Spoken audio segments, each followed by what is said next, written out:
Hi everyone, this is Niklas Oppenrieder. And Cirus Henn. Yay!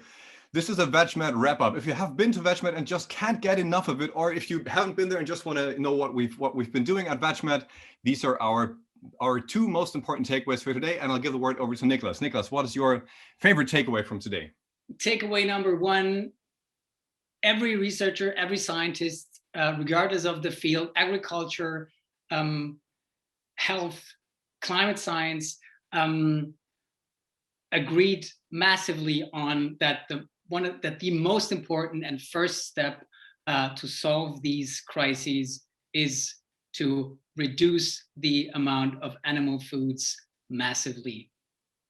Yeah. For many people that's a given, but I was surprised how clear everyone was on that. So what's your takeaway? Great. Yeah. So reduce animal products. So my takeaway is that there's a feeling of urgency, right? The sense of urgency that I also feel, and I thought it was really interesting that that was also reflected in what the scientist says, what the agriculture scientists said as well.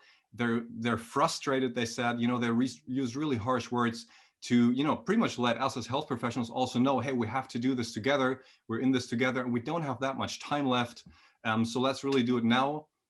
To be quite honest, now or never. So let's do it together. Let's work together interprofessionally within the next, starting from now, within the next few years. There are just a few years for us left to combat the climate crisis, and we can do it. There are these calculations. We can still do it, but we have to do it now. What's your second takeaway, Niklas? Second takeaway, quite specific, from Pauline Scheelbeck, is that there is apparently no research and no activities around getting or providing other opportunities to farmers who are in animal agriculture to make a living in a different field, or even research about knowing if they would be motivated to shift into another field. And I think that's a super important puzzle piece, and looking very much forward to digging deeper into that and see if there are any solutions or projects existing.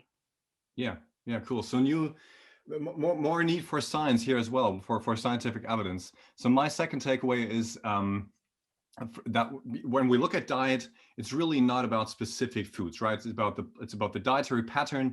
It's about what you eat on a regular basis, and that's supposed to be plant-based. Limiting your animal products, but also what should you be eating? Whole food, plant-based diet. That's the way to go. And then there are some specifics as well. For example, coconut oil is not a health food for the brain.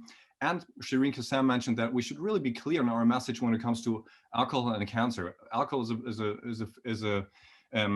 food, or is a liquid that promotes cancer growth, and we should be really clear that there's no safe limit for alcohol when it comes to the formation of cancer cells in your body. So these are the two most important takeaways for Niklas and for myself. We hope to see you all tomorrow at VegMed for another great day at the conference. Thank you. Good night. Bye-bye.